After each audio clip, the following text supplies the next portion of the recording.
Boa noite, paz do Senhor. O Rondão pediu para eu fazer uma breve perspectiva histórica de Israel.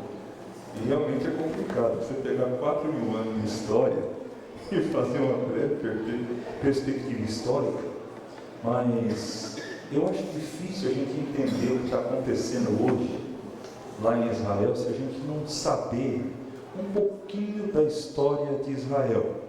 Então, para a gente traçar para vocês um perfil, uma perspectiva histórica de Israel, eu apresentei alguns slides que nós vamos estar vendo aqui.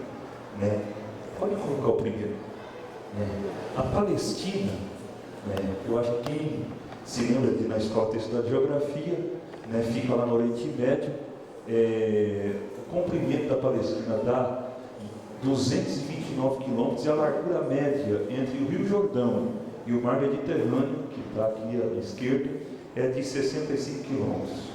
Pode passar o próximo. A Palestina é geograficamente a terra prometida por Deus a Abraão. Se você ler lá em Gênesis 2:7, Gênesis 13, do 14 ao 16, 15, do 18 ao 21, Deus promete a Abraão que ia dar essa terra por herança a ele e a sua descendência. Depois, lá em Gênesis 26, Deus repete essa promessa para Isaac. Depois, lá em Gênesis 28, para Jacó. Abraão, Isaac e Jacó viveram há mais de 1.700 anos antes de Cristo, ou seja, há 3.700 anos atrás, ou um pouquinho mais. Então, a história de Israel, ela começa com promessas feitas por Deus a Abraão, Isaac e Jacó há mais de 3.700 anos atrás. Depois que Deus fez essas promessas para Abraão, para Isaac e para Jacó, depois de mais ou menos uns 400 anos, Deus cumpre essas promessas. Depois que Jacó teve os seus 12 filhos, e José foi para o Egito, depois toda a família foi, a descendência de Jacó se tornou escrava lá no Egito, e depois Deus tirou o povo do Egito, e quando eles saíram do Egito, eles ficaram 40 anos no deserto, e depois que aquela geração que era rebelde morreu, a próxima geração, sob a liderança de Josué, conquistou a terra de Canaã. O livro de Josué nos conta o início das conquistas dessa terra pelos israelitas. A data da conquista foi por volta de 1405 a 1375 a.C. A ênfase no livro de Josué é que Deus cumpriu o que ele prometeu para Abraão. Vamos passar no próximo. Quando Josué conquistou a Palestina, a área que está mais ou menos aqui de rosa foi a área que eles conseguiram conquistar nos primeiros 5 anos. Aquela área em verde ainda estava para ser conquistada, e eles não conquistaram isso tudo de uma vez. A gente vai ver que num processo histórico que passou uns 200 anos ou mais, talvez 400 anos, no tempo de Davi e de Salomão, é que toda essa região é conquistada. Pode passar para o próximo slide. Então, nós vemos que depois que os israelitas tomam posse dessa terra, eles permaneceram nessa terra, as 10 tribos do norte, até o ano 722 a.C., por quase 700 anos, e as 2 tribos do sul, Judá e Benjamim, até o ano 586 a.C., mais de 800 anos. Pode passar para o próximo. Aqui a gente tem a extensão em rosa, ali bem no meio, do reino de Saul, depois em roxo, a extensão do reino de Davi, a extensão do reino de Salomão, que foi a extensão máxima que os israelitas conseguiram conquistar, foi no período do reinado de Salomão. Pode passar para o próximo. Depois disso, em 538 a.C., volta um pouquinho, volta mais. As duas tribos do sul, elas ficam até 586 a.C. Depois as duas tribos do sul vão para o exílio da Babilônia. Eles ficam na Babilônia por 50 e poucos anos, a maior parte dos judeus. Alguns foram antes, Daniel mesmo foi antes, ficou quase 20 anos antes dos judeus que estavam em Jerusalém serem levados cativos em 586. Pode passar. Pode pular. Em 538, os remanescentes das tribos do sul retornam e os seus descendentes gradualmente reocupam e permanecem nessa terra até o ano 70 da era cristã.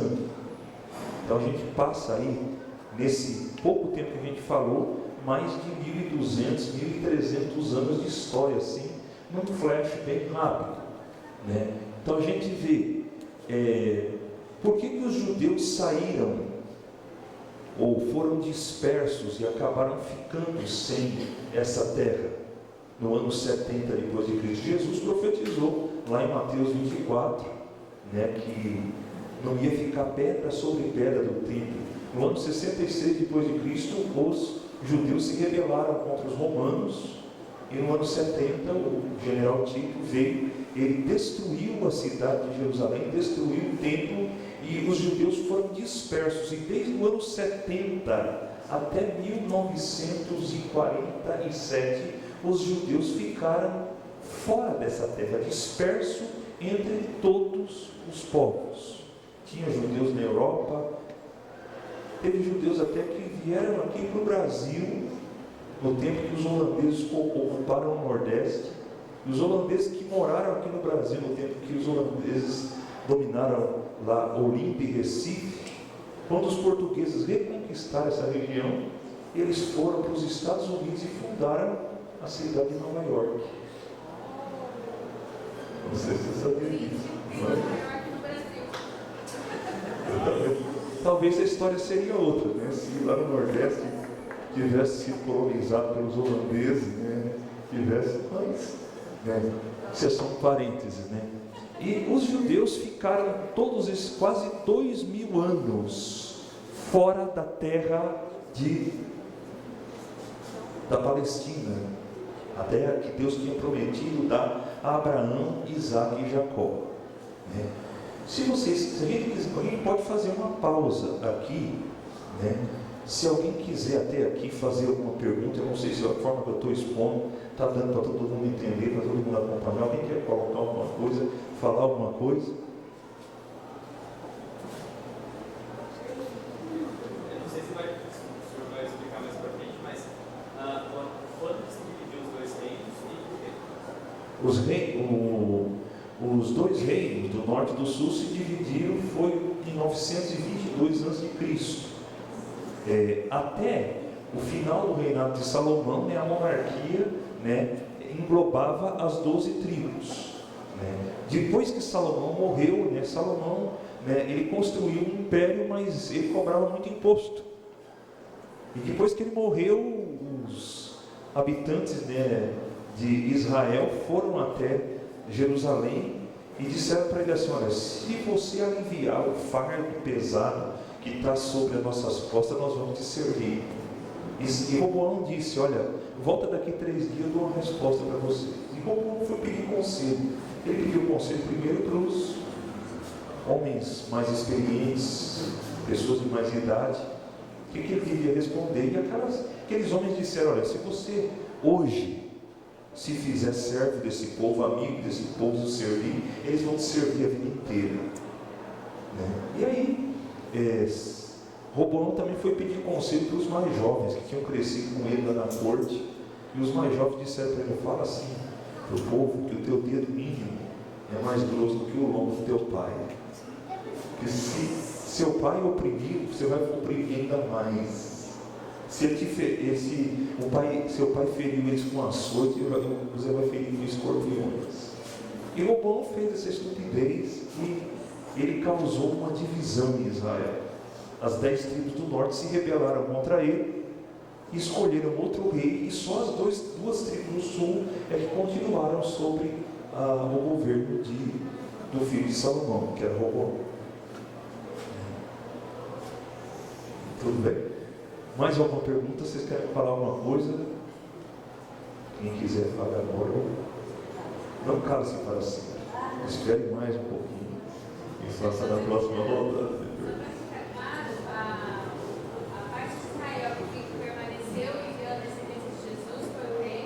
Do sul. Exato. Permaneceu fiel. Em termos, não foram fiéis, não. Assim, a dinastia de Davi, sim, eles permaneceram fiéis. Agora, eles não permaneceram fiéis a Deus, tanto que em 586, pelo fato de eles serem fiéis a Deus, Deus os levou, para fora da terra que Deus tinha prometido lhes dar por herança. Vamos tocar nesse assunto, porque a posse da terra estava condicionada à fidelidade, à obediência dos filhos de Israel a Deus. Quando eles eram fiéis a Deus, eles conseguiam realmente entrar de posse da terra que Deus tinha prometido a dar para eles por herança. Quando eles desobedeciam a Deus, eles perdiam a sua herança, a ponto de, por causa da teimosia, da rebeldia deles, serem inclusive levados cativos e ficarem fora dessa terra, como aconteceu pela primeira vez. O primeiro exílio foi no ano 586, eles voltaram em 536. Depois, no ano 70, Jesus disse que eles cairiam ao fio da espada, que não ia ficar pedra sobre pedra, que não fosse derrubada, e isso realmente aconteceu, e eles foram dispersos e ficaram por quase 2000 anos dispersos. Podemos continuar ou alguém mais quer colocar alguma coisa? Agora, eu não sei se, talvez na cabeça de muitos de vocês, talvez alguém já perguntou de onde é que vem essa briga entre os árabes e os israelenses. Até agora, desde 1400 a.C. até o ano 70 da era cristã, a Palestina, um período muito curto, sempre foi habitada pelos israelitas. Por que existe então essa briga entre os árabes e os israelenses? Do ano 70 até 1947, os judeus estiveram fora dessa terra. Pode passar a próxima. E com o advento do islamismo, alguém lembra aqui quando foi que apareceu Maomé? Quando foi que Maomé entrou em cena? Maomé apareceu depois de Cristo, quase 600 anos depois de Cristo. Maomé, ele se casou com uma mulher rica, que era dona de caravanas de camelos. E nas viagens que ele fazia, ele teve contatos com judeus, com cristãos. E nesse tempo, os árabes, eles adoravam muitos deuses. E Maomé ouviu dos cristãos bizantinos, dos judeus, alguma coisa a respeito do único Deus. Mas ele não entendeu muito bem mesmo. O islamismo, a gente pode dizer que é uma versão distorcida do que Maomé entendeu, do que ele perguntou sobre o cristianismo e o judaísmo aos judeus e aos cristãos. Então, agora, a religião que Maomé fundou, ela produziu um fenômeno, ela unificou os árabes que estavam divididos em torno de uma religião só. E Maomé ensinava no Alcorão que todo mundo tinha que obedecer à fé que ele estava pregando, e tinha que se converter essa fé, nem que fosse através da espada, e que os árabes deviam usar da guerra santa, chamada jihad, para converter aqueles que se recusassem a aceitar a fé que ele estava pregando. Isso fez com que os árabes começassem a primeiro conquistar os territórios ali onde eles mesmos viviam, na Península Arábica. Depois eles foram subindo para o norte e no ano 638 os árabes conquistam a Palestina. Pode passar o próximo. Bom, volta por favor, eu pensei que estava no próximo. Os árabes dominaram a Palestina do ano 638 até 1517, com um breve intervalo de 115 anos, quando os cruzados conquistaram a Palestina no ano de 1072, e eles permaneceram na Palestina até 1187. Aí depois, novamente, os árabes conquistaram. Eu acho que vocês já assistiram, né, aquele filme As Cruzadas, que mostra Saladino, né, conquistando Jerusalém, né, e depois, né, de 1187 até 1517 são os árabes, e de 1517 até 1917, em vez dos árabes, quem domina é outro povo também muçulmano, os turcos. Os turcos otomanos, eles dominaram toda aquela região que antes pertencia aos árabes, de 1517 a 1917. Os palestinos que estavam lá na Palestina, quando os judeus começaram a voltar, são descendentes desses árabes que se fixaram lá na Palestina desde o ano 638, e a descendência dele foi permanecendo lá por mais de 1000 anos, até 1945, 46, 47. Vou dar mais uma pausa. Nisso aí, vocês querem fazer alguma pergunta? Então, já ouvi falar muitas vezes que a descendência aí dos árabes, por ser muito numerosa, ela também viria do filho de Agar, de Ismael. Queria saber se é verdade, até onde que vai. sim. E Deus prometeu para Abraão, isso tudo, né? Não deixa de ser, se for esse o caso, por Abraão. Aí teve uma...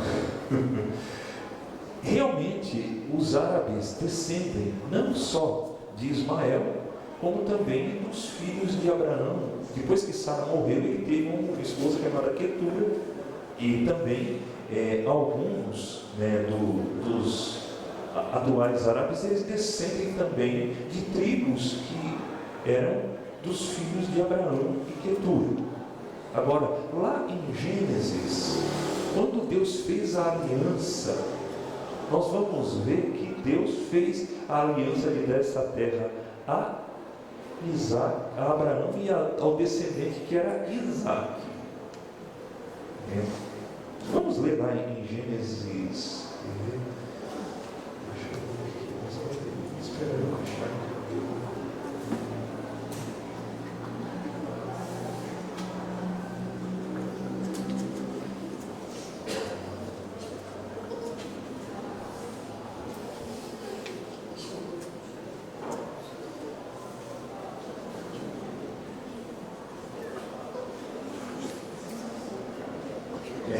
Gênesis 21, versículo 11 e 12.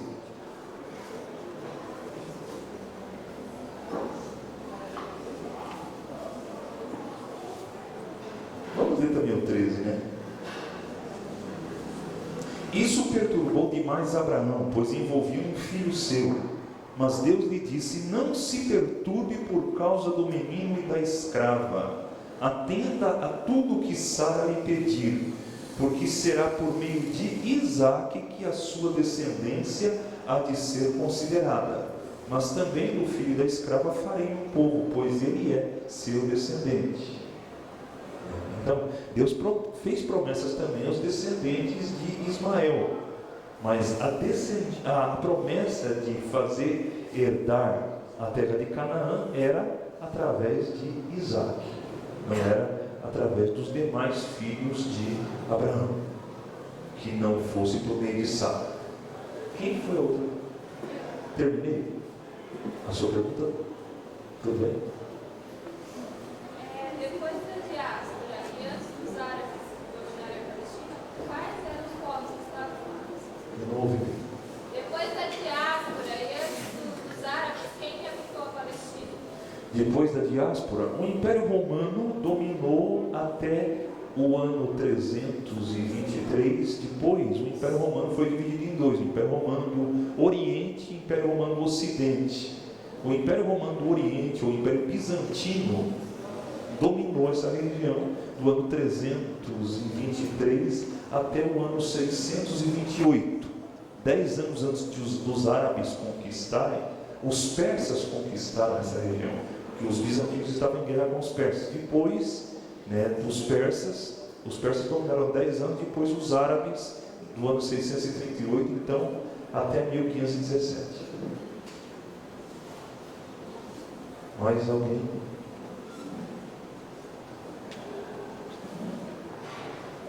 Qual a importância de conhecer essa história dentro da nossa realidade? Entendeu? Porque a gente percebe, às vezes, um pouco de desinteresse, né, de uma grande maioria. O povo quer saber se está bem agora, Jesus Cristo, aleluia, glória a Deus. E essa história toda, ela deve ter algum efeito sobre nós. Qual seria a importância de conhecermos sobre tudo isso?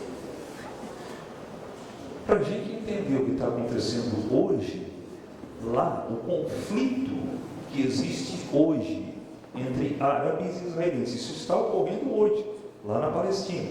Depois a gente vai desenvolver um pouquinho mais como foi que foi criado em 1947, 1948 o Estado de Israel. E nós vamos ver o que a criação do Estado de Israel acarretou, em termos de conflito. Os árabes se estabeleceram lá desde o ano 638. Em 1947 eles se achavam dono da terra. Nós estamos aqui há mais de 1000 anos.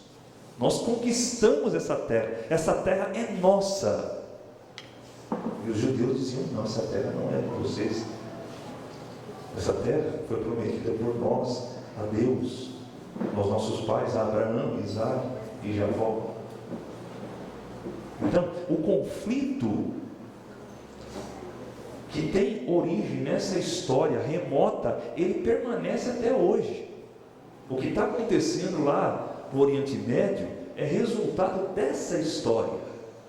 Às vezes as pessoas não entendem o que está acontecendo hoje, porque eles não conhecem a história. Isso não chegou a acontecer simplesmente sem um motivo que começou. O motivo não começou agora, tem raízes muito antigas. Então, à medida que a gente conhece a história, a gente entende um pouco mais, por que é que os árabes se acham donos daquele pedaço.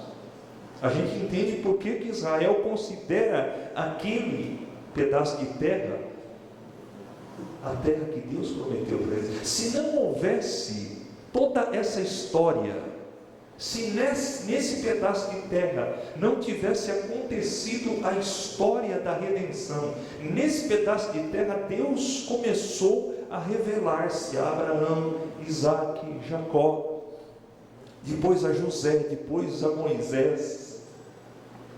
Deus se revelou aos profetas. E por último, nesse local, Deus se fez carne e habitou. Quer dizer, toda a história da salvação aconteceu nesse lugar. Então, toda essa história construiu a identidade do povo de Israel. O povo de Israel se permaneceu o que eles são durante 2000 anos, espalhado por todo o mundo, porque eles tinham essa história, eles tinham essa herança espiritual, moral, que dava a eles a sua identidade. Senão eles teriam se misturado no meio de outros povos. Por exemplo, aqui no Brasil existem pessoas descendentes de vários povos. Quantos aqui são descendentes de italiano? Uma quantidade considerável. Quantas gerações de italianos tem entre você e os italianos que vieram lá da Itália?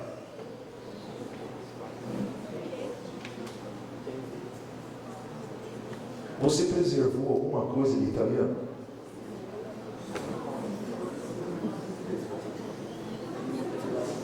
Por que você não preservou? Porque não tinha elementos suficientes que fizessem com que você preservasse essa identidade. O judeu ficou 2000 anos fora da sua terra, ele foi perseguido e ele preservou a sua identidade. O que deu a ele essa unidade? Para que ele preservasse e se mantivesse como povo. Primeiramente, ele tinha consciência de que ele era descendente de Abraão, Isaque e Jacó. Ele sabia a sua história. Ele sabia que, vamos dizer, um judeu que nasceu lá na Idade Média, 1200, 1300, ele sabia que há 2000 anos atrás, Josué tinha conquistado a Palestina. Durante mais de 1000 anos os judeus viveram na Palestina e agora eles estavam dispersos, mas eles tinham a esperança de um dia voltar para aquela terra. Então essa convicção que existia dentro deles preservou a fé, os valores que eles cultivavam, fez com que esse povo permanecesse unido, enfrentasse todas as dificuldades e perseguições que eles enfrentaram, até que em 1947 eles puderam voltar. Entendeu? Então, a história, a gente às vezes acha, eu acho importante eu perguntar para você, é o seguinte: às vezes a gente acha que história é uma coisa chata. O que eu tenho a ver com história? Não quero nem saber o que aconteceu há 200 anos atrás, 300 anos atrás. É importante a gente saber a nossa história, saber de onde nós viemos, a condição em que a gente estava, o que Deus fez por nós.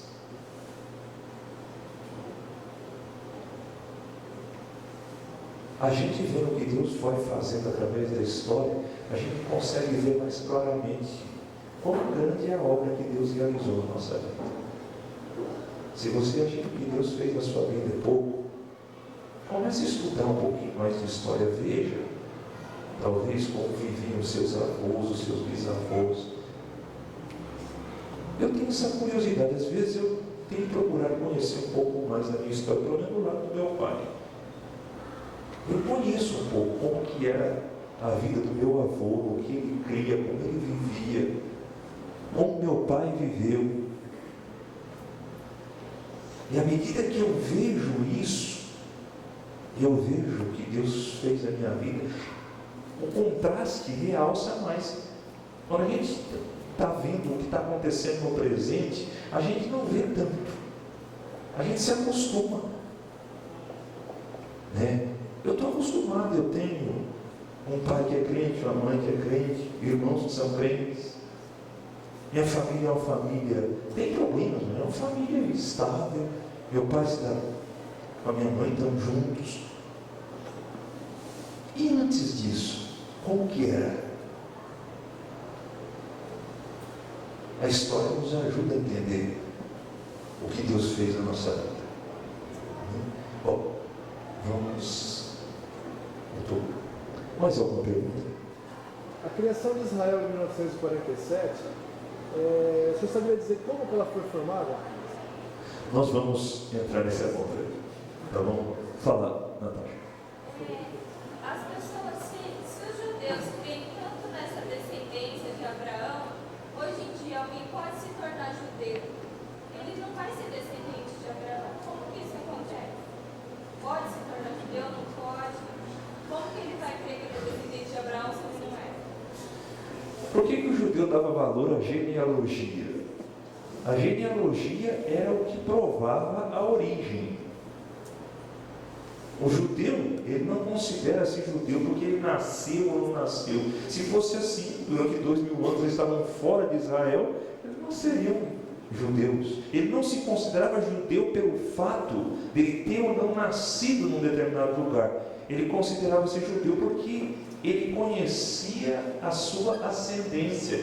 Os registros genealógicos eram preservados. período em que Israel vivia na Palestina e depois quando eles saíram. Se a gente estudar um pouquinho os livros, por exemplo, de Esdras e Neemias, nós vamos observar que alguns judeus, quando eles voltaram do exílio babilônico para morar de novo na Palestina, tinha alguns judeus que queriam servir como sacerdotes. Eles foram procurar os nomes deles nos registros genealógicos e não encontraram. Eles não puderam. Entende? Então, existia também uma situação. Se, por exemplo, uma pessoa fosse estrangeira e ela, de repente, como foi o caso de Ruth, nós temos um livro na Bíblia que fala a respeito disso. Ruth não era da descendência de Israel, era moabita. Ela veio para Israel, ela tinha se casado com uma israelita e ela veio para Israel. Ela creu no Deus de Israel e ela foi absorvida, ela foi incorporada por ter aceito a fé israelita e a lei de Moisés. Então, acontecia também de pessoas que não eram judeus serem absorvidos pelo povo de Israel pelo fato de se converterem ao que a Bíblia chama, não sei se alguém já leu a Bíblia e achou uma palavra meio estranha, prosélito. O que é um prosélito? O prosélito era um não-judeu que tinha ouvido falar do rei do Deus de Israel, que tinha ouvido falar da lei de Moisés e tinha se convertido ao judaísmo. Então, prosélito significa alguém que foi persuadido, que foi convencido. Os judeus tinham até uma espécie de batismo, onde a pessoa entrava na comunidade de Israel através do batismo. Se fosse homem, ele tinha que ser circuncidado. Não interessa se fosse, que idade fosse, tinha que ser circuncidado. Então, existia meios da pessoa ser incorporada, mas ela não ia, se ela quisesse se incorporar, ela tinha que aderir à fé israelita, à lei de Moisés, aos costumes israelitas. Por que Jesus foi tão combatido pelos fariseus? Porque Jesus ensinava que alguns costumes que os fariseus ensinavam, que a Bíblia não ensinava, não precisavam ser obedecidos. E Jesus arranjou inimigos. Porque para o judeu, não só o que a Bíblia, o Antigo Testamento dizia, mas até os costumes se tornaram lei e tinham que ser obedecidos tanto quanto a Escritura. Porque isso era um meio deles preservarem a identidade cultural deles. Bom, mais alguma pergunta? Vamos passar então para o próximo slide, para a gente ver se a gente responde a pergunta do Paulo. Pode dar uma lembrada de novo, que você tinha perguntado mesmo. Criação de Israel. A criação do Estado de Israel. Passa o próximo então. Peraí. Já está aí. Eu falei para vocês que a Palestina pertenceu ao Império Turco de 1517 a 1917. Em 1917, a Turquia, de 1914 a 1917, a Turquia, a Alemanha e o Império Austro-Húngaro, eles formaram a chamada Tríplice Entente. Eles se uniram para guerrear contra a França, contra a Inglaterra e contra a Rússia. Isso foi o que gerou a Primeira Guerra Mundial. A Alemanha perdeu a guerra, a Turquia também. O Império Turco chegou ao fim, no final da Primeira Guerra Mundial. E a partir de 1917, a Turquia, como nós a conhecemos hoje, se tornou um país que se tornou uma república. Mas aquelas áreas de terra muito grandes que eles tinham, eles perderam. A Palestina deixou de pertencer ao Império Turco e se tornou um protetorado britânico, ou seja, a Inglaterra assumiu o controle daquela área e ficou sob o cuidado da Inglaterra, de 1917 até 1947. Em 1917 teve um ministro britânico que ele fez uma declaração. Ele disse que o governo inglês, o governo de Sua Majestade, ele via com bons olhos a criação de um lar ou de um Estado judeu lá na Palestina. Os judeus que estavam espalhados por toda a Europa e por outras regiões, quando eles ouviram no Império Britânico dizer isso, alguns judeus já começaram a emigrar para a Palestina. No começo foram poucos, mas à medida que a imigração começou a aumentar, começou a aparecer os primeiros conflitos com os árabes. Os árabes começaram a não ver com bons olhos o aumento da população judaica na Palestina. Mas até 1937, essa população não aumentou muito, porque os judeus não tinham tanto interesse de realmente irem para a Palestina. Mas em 1937 ocorre um fenômeno, que é a ascensão do nazismo. E em 1939 ocorre a Segunda Guerra Mundial. E o Hitler, ele tinha uma política claramente antissemita, ou seja, de perseguição aos judeus.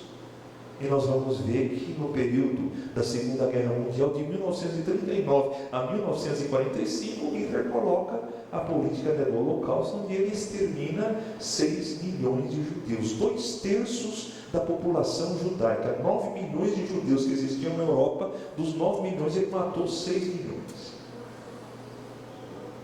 Entende? Quando a Segunda Guerra terminou, que os aliados descobriram os campos de concentrações e se tornou público o horror do Holocausto, e aquelas fotos que vocês já viram, vocês vão ver alguma, eu separei alguma aqui para mostrar, né, para vocês. Quando essas fotos vieram a público, a Europa, as Américas e todo o Ocidente ficou chocado com o que os nazistas tinham feito.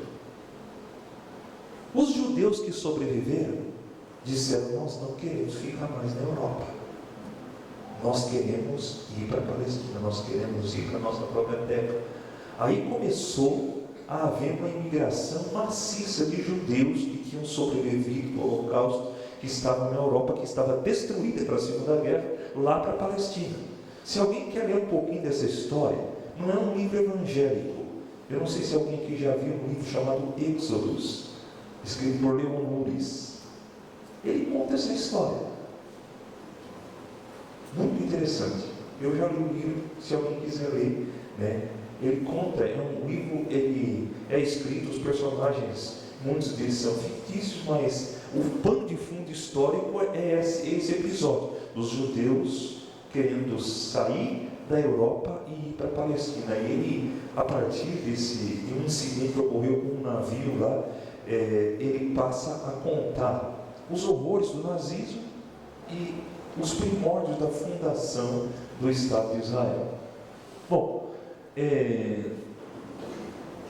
com essa emigração em massa de judeus lá para a Palestina, o conflito com os árabes aumenta. E os ingleses estavam com a batata quente na mão. E eles não viam a hora de sair de lá. Porque eles viram que o conflito não ia ter solução. Cada vez chegava mais judeu para lá. Os árabes cada vez reagiam de uma maneira mais violenta.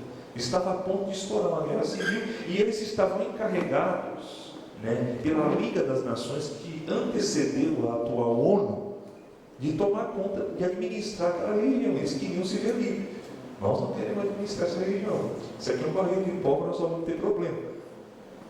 Aí o governo inglês entrou em contato, né, com a Organização das Nações Unidas, e até pelo fato de ter ocorrido o Holocausto, o Ocidente estava propenso a fazer alguma coisa, talvez até no inconsciente coletivo do Ocidente, pelo que tinha ocorrido, pela tragédia do Holocausto, eles se sentiam na obrigação de fazer alguma coisa pelos judeus. Então, a Assembleia Geral das Nações Unidas, no dia 29 de novembro de 1947, eles votam um parecer favorável onde a Palestina vai ser repartida entre árabes e judeus. No dia seguinte, os árabes declaram guerra e eles dizem que vão jogar todos os judeus no mar. E esse conflito, né, se transforma numa guerra que durou 2 anos, de 1947 até 1949.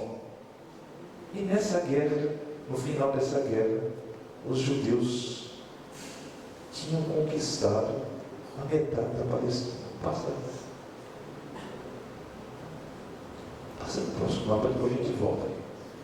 Olha lá, 1948 é o primeiro mapa. A parte verde ia pertencer para Israel.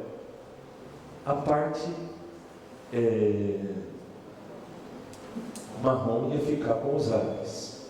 Os árabes não queriam. Os judeus, depois de 2 anos de guerra, eles conquistam toda essa área verde. E os árabes continuam em conflito, embora eles tenham feito um cessar-fogo, o conflito nunca deixou de existir. Sempre havia atritos, escaramuças e tensões. Em 1967, há uma outra guerra entre os árabes, particularmente a Jordânia, o Egito e a Síria, apoiado pelo Iraque, Kuwait, e a Arábia Saudita. E nessa guerra, que é chamada Guerra dos 6 Dias, Israel vence todos esses países e conquista toda. Aqui nós temos 1967, eles ocupam a Cisjordânia, que é a parte que pertencia à Jordânia, que fica do lado de cá do Jordão, as colinas de Golã lá no norte, e a península do Sinai e a faixa de Gaza. Isso que Israel conquista em 1967, eles mantêm até hoje, com exceção da península do Sinai, porque em 1979 Israel e o Egito fazem um acordo, onde o Egito reconhece o direito de Israel à existência, reconhece o Estado de Israel. Então aí, como eles fazem um acordo de paz, o Israel devolve a península do Sinai para os egípcios. Agora, a Cisjordânia, eles nunca devolveram para a Jordânia, e nem as colinas de Golã, eles não devolvem também para os sírios. A maior parte da população palestina hoje, em Israel, está concentrada na Cisjordânia e na faixa de Gaza. Os conflitos que você vê na televisão são resultado de conflitos com árabes que vivem nessas 2 regiões. Nas demais regiões, a população hoje é majoritariamente israelense. Israel hoje tem uma população de quase 8 milhões de habitantes. 1.600.000 são palestinos. 6 milhões e 200 mil são israelenses. Pode voltar um pouquinho só? Deixa eu ver se eu esqueci. Não, pode.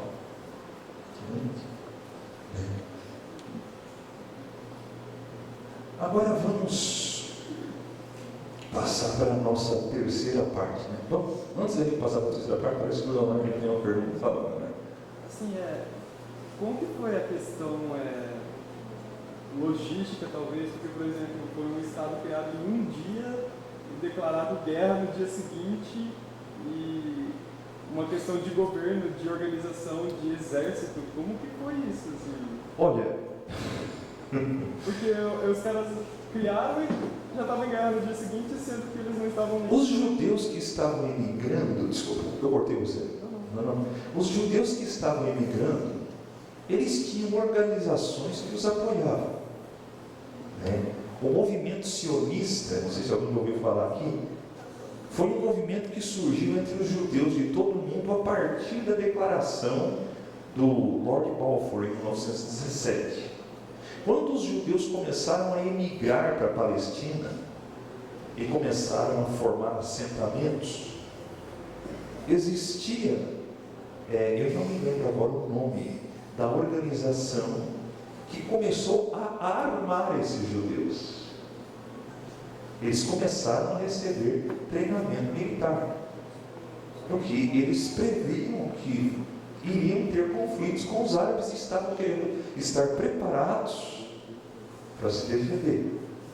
À medida que o conflito foi intensificando, né, com apoio, sobretudo, de judeus que estavam nos Estados Unidos, né, os judeus foram se armando e se organizando, né? O apoio que Israel recebeu dos judeus que estão nos Estados Unidos, que têm dinheiro, foi fundamental nesse processo, né? E eles sempre tiveram esse apoio. Os Estados Unidos também, sempre, desde a criação do Estado de Israel, eles sempre teve uma política que apoiava o Estado de Israel. Tem uma curiosidade, né? O presidente da Assembleia Geral das Nações Unidas, que presidiu a sessão onde foi criado o Estado de Israel, foi um brasileiro chamado Oswaldo Aranha. Inclusive foi ele que deu o voto de desempate. O brasileiro esteve presente e contribuiu, né, na criação do Estado de Israel. Tudo bem, Dona? Vamos agora, mais alguma pergunta? Fala. O fato de ocorrer o movimento sionista, tem alguma promessa na Bíblia assim, nesse sentido? Porque o fato de ele conquistar a terra, Deus falou assim, é promessa de Israel. Mas o fato dessa desobediência ter saído, depois dessa volta aqui, só uma ação humana ou Deus também prometeu isso nesse sentido? Não, realmente, como a gente vê, isso não foi simplesmente uma ação humana, né? Nós cremos na soberania de Deus na história, né? Nós já falamos que a Palestina foi o palco onde se desenrolou a história da salvação, a história da redenção da humanidade. Pode vir o próximo, né? Perspectiva bíblica, certo? A Palestina é o lugar, né, onde por um período de quase 2000 anos se desenrolou a história da salvação. A fé nas Escrituras como palavra de Deus, não somente de uma perspectiva do Antigo Testamento, mas também do Novo Testamento, nos leva a reconhecer que há promessas de Deus específicas para Israel, que contemplam a sua restauração, apesar da sua presente incredulidade. Isso não é só no Antigo, não. A gente vai ver isso no Novo Testamento. Vamos ver, próximo slide. No Novo Testamento, Paulo tinha convicção de que Deus não rejeitara Israel. Abre a sua Bíblia, agora nós vamos ler um pouco a Bíblia. Romanos 11, do versículo 1 até o versículo número 5.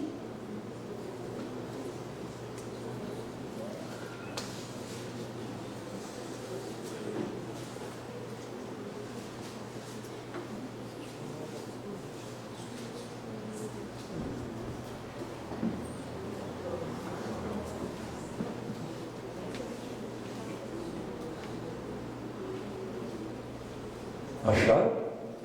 Nem? Aqui Paulo dizendo, né? Pergunto, pois, acaso Deus rejeitou o seu povo? De maneira nenhuma.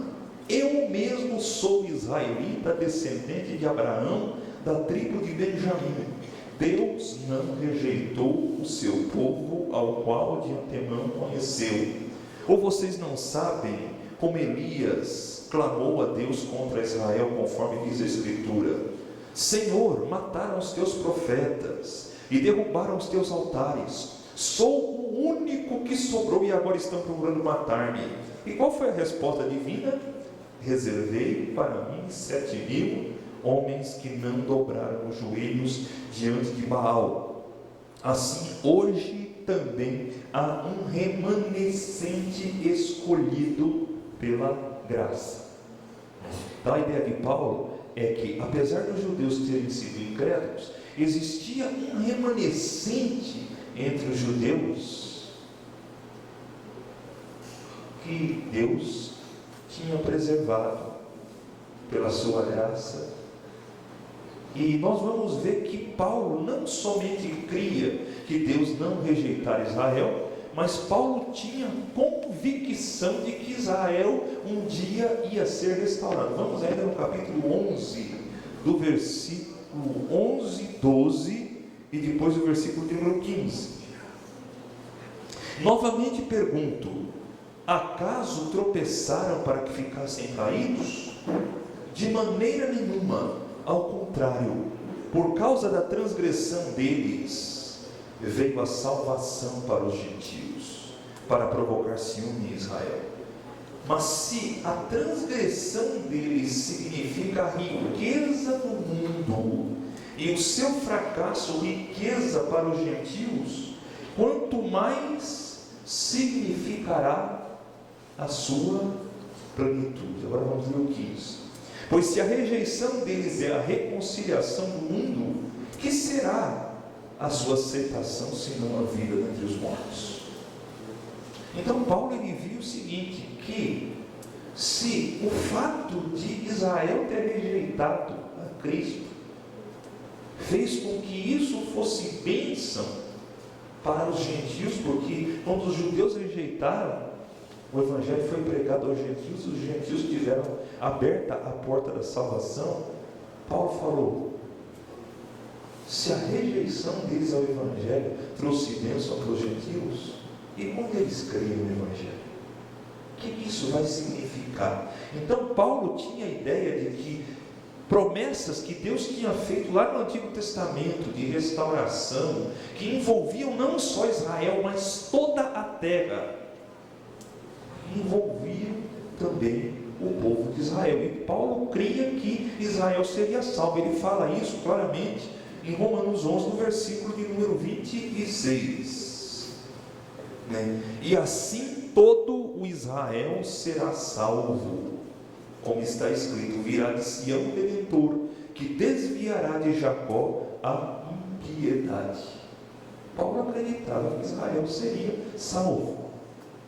E a forma como Paulo via a redenção de Israel não era algo novo, não era uma revelação nova que Deus tinha dado para ele, não. Isso já estava sendo ensinado no Antigo Testamento, Eu queria mostrar algumas coisas para vocês. O Antigo Testamento, lá em Isaías capítulo 66, versículo 8 e versículos 10 e 12, Isaías 730 anos antes de Cristo, 2.700 anos antes da criação do Estado de Israel, ele profetizou a respeito da criação de uma nação num só dia. Abre lá, eu queria que você lesse, por favor, abre a Bíblia lá. Quem não está com a Bíblia aí?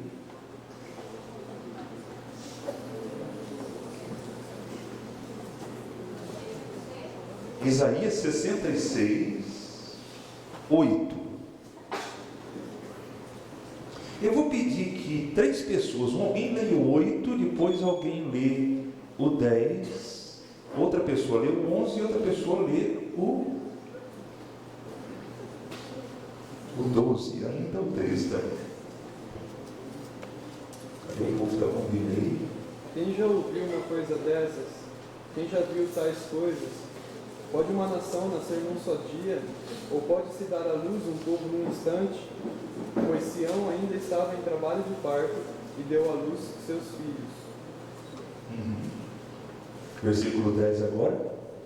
Regozijai-vos juntamente com Jerusalém, e alegrai-vos por ela, vós todos os que a amais, exultai com ela, todos os que por ela planteastes, para que mameis e vos farteis a respeito das suas consolações, para que subeis e vos deleiteis com a abundância da sua glória. 12. Porque assim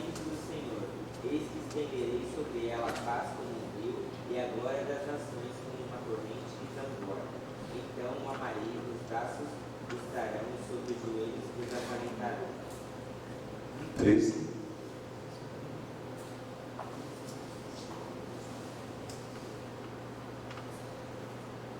Quem tem Bíblia Assim como aí? uma mãe consola seu filho, também eu os consolarei em Jerusalém. Vocês serão consolados. Uma coisa impressionante, Isaías falar quase 2.700 anos. Acaso, pode uma nação nascer num só dia? Qual a probabilidade de alguém dar um chute desse e acertar? Só mesmo pelo Espírito de Deus alguém pode falar algo tão específico que se cumpre de uma maneira tão maravilhosa, tanto tempo depois. Amém? Outra coisa também, lá no livro de Zacarias, capítulo 12, versículo 10, Zacarias é quase no fim do Antigo Testamento, irmãos. No Antigo Testamento, o último livro é o livro do profeta Malaquias. Antes de Malaquias tem Zacarias, no capítulo de número 12, versículo de número 10. Eu queria que alguém lesse esse versículo.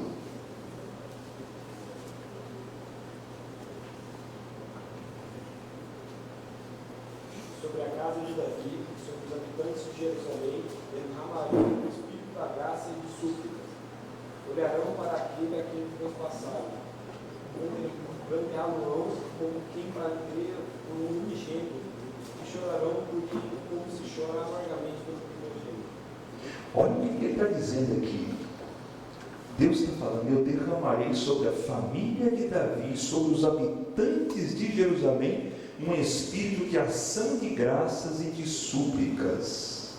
Olharão para mim aquele a quem traspassaram. Você já pensou que Jesus morreu na cruz, que ele foi traspassado pelas nossas iniquidades, conforme Isaías também profetizou lá no capítulo 53? E Zacarias, 520 anos antes do nascimento de Cristo, profetizou que um dia os filhos de Israel vão olhar para aquele a quem eles traspassaram e vão chorar e vão se arrepender. Então, Paulo, quando ele dizia que ele cria que Israel seria salvo, ele não está falando isso sem fundamento. Ele tem farta base bíblica. Se a gente lê o livro dos profetas, nós vamos ver que esse ensino é muito claro em todos os profetas. Quase todos os profetas anunciaram eventos escatológicos que profetizaram a restauração e a conversão de Israel. Não dá para a gente ler todos os textos. Eu gostaria, agora de mostrar algo. Depois nós vamos fazer a leitura de um texto de Ezequiel capítulo 37.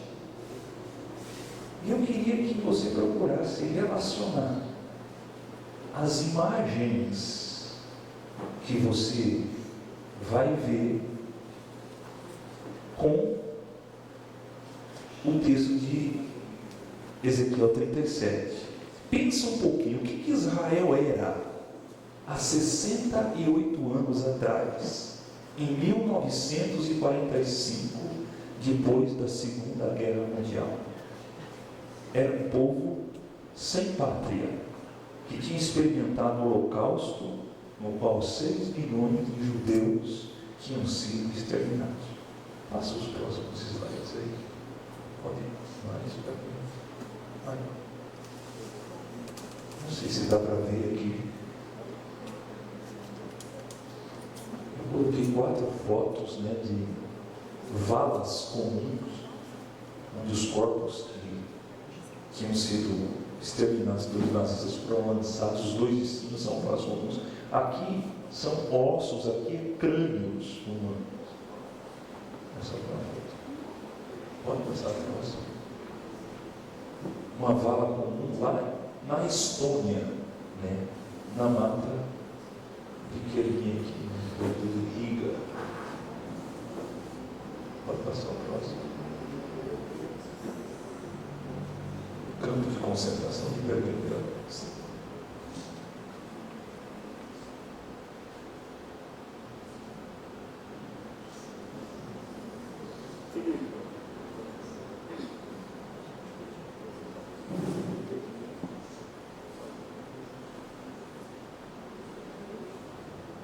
Quando você olha uma cena dessa, eu não quero fazer isso, irmãos, para impressionar ninguém, nem para sensacionalismo.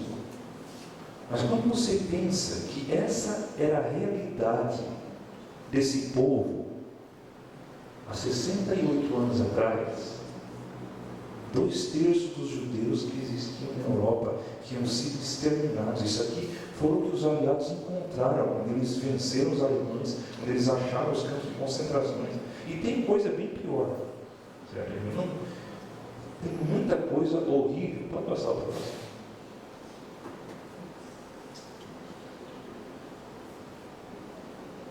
Acho que acabou, né? Pode passar o próximo. Agora vamos ler Ezequiel 37. Não sei se você vai concordar com a minha interpretação, mas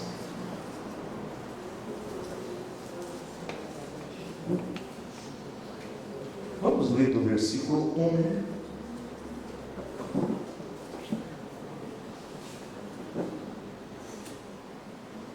até o versículo 14.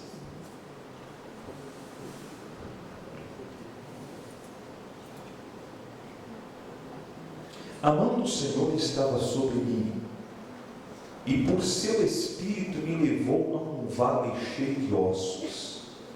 Ele me levou de um lado para outro, e pude ver que era enorme o número de ossos no vale, e que os ossos estavam muito secos. Ele me perguntou: filho do homem, esses ossos poderão tornar a viver? Eu respondi ao soberano Senhor: só tu o sabes. Então ele me disse: profetize a esses ossos e diga-lhes: ossos secos, ouçam a palavra do Senhor.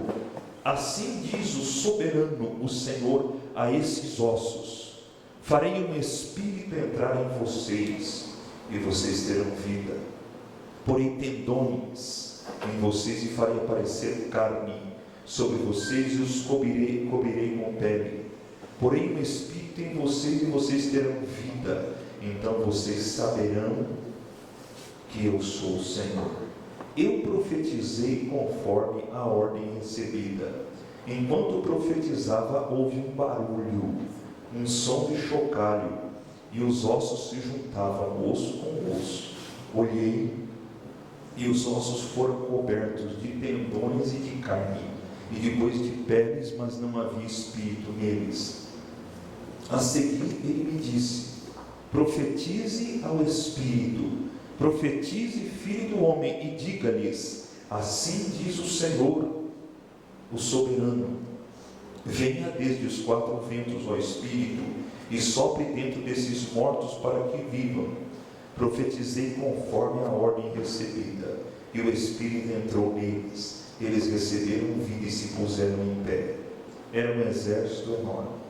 Então ele me disse: filho do homem, esses ossos são toda a nação de Israel.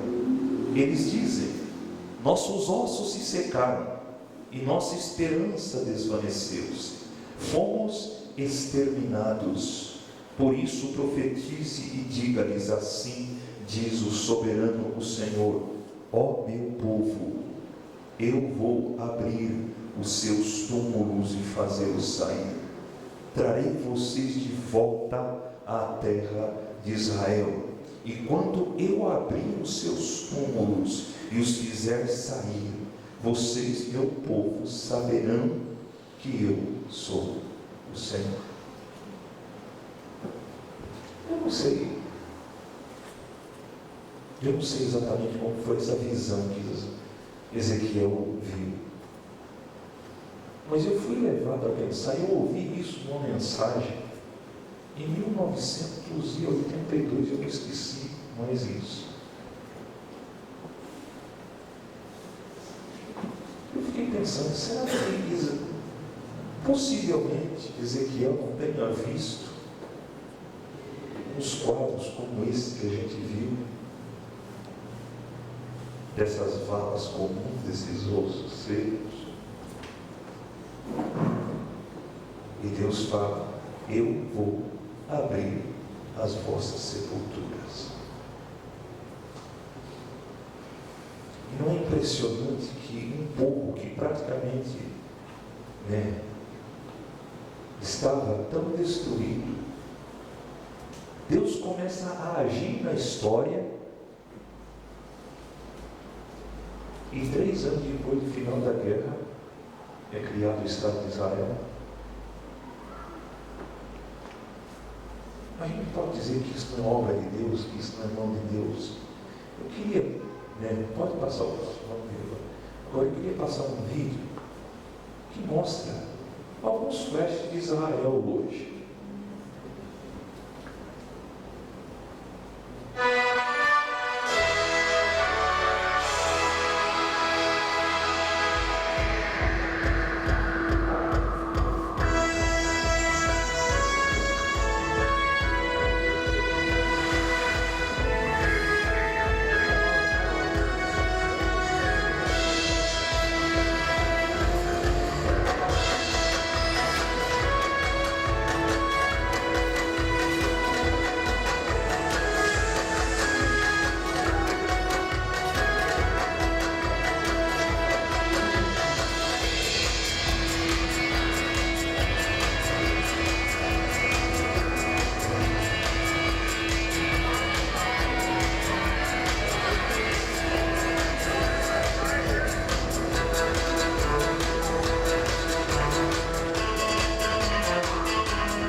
a gente viu, uma nação com quase 8 milhões de habitantes, dos quais 1.600.000 são palestinos. Eu não estou aqui, irmãos, querendo que a gente tenha uma postura, assim, eu até coloquei ali ingênua, né? Imaginando que os judeus são santos, ou melhor que outros povos. Né?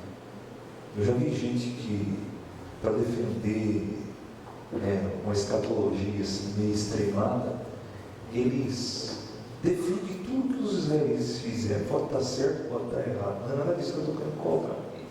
Certo? Mas apesar dos erros, apesar do povo de Israel, na sua grande maioria, ainda não ter conhecido o seu Messias, o seu Salvador, eu creio que é inegável que Deus continua agindo na história, cumprindo promessas específicas em relação a esse povo. Vocês assistiram esse vídeo, eu quero terminar com uma leitura de Ezequiel, capítulo 36, do versículo 24 até o versículo 36. Eu não vou dizer que tudo que está escrito aqui já se cumpriu, mas pelo menos uma boa parte, a gente já vai ver aqui. Ezequiel 36, do 24 até o 36.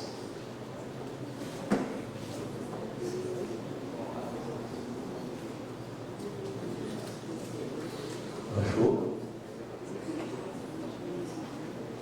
Pois eu os tirarei dentre as nações, os ajuntarei do meio de todas as terras, e os trarei de volta para a sua própria terra. Aspergirei água pura sobre vocês e ficarão puros. Eu os purificarei de todas as suas impurezas e de todos os seus ídolos. Darei a vocês um coração novo, porém um espírito novo em vocês. Tirarei de vocês o coração de pedra e lhes darei um coração de carne. Porém o meu espírito em vocês e os levarei a agirem segundo os meus decretos e a obedecerem fielmente as minhas leis. Vocês habitarão na terra que dei aos seus antepassados. Vocês serão meu povo e eu serei o seu Deus. Eu os livrarei de toda a sua impureza. Convocarei o cereal e o farei multiplicar-se. E não trarei fome sobre vocês. Aumentarei a produção das árvores e a safra dos campos, de modo que vocês não sofrerão mais vergonha entre as nações por causa da fome. Então vocês se lembrarão dos seus caminhos maus e das suas ações ímpias, e terão nojo de si mesmos por causa das suas iniquidades e das suas práticas repugnantes. Quero que saibam que não estou fazendo isso por causa de vocês. Palavra do soberano Senhor. Envergonhem-se e humilhem por causa da sua conduta, ó nação de Israel. Assim diz o Senhor, o soberano: no dia em que eu os purificar de todos os seus pecados, restabelecerei as suas cidades, e as ruínas serão reconstruídas. A terra arrasada será cultivada, não permanecerá arrasada à vista de todos que passarem por ela. Estes dirão: essa terra que estava arrasada tornou-se como o jardim do Éden.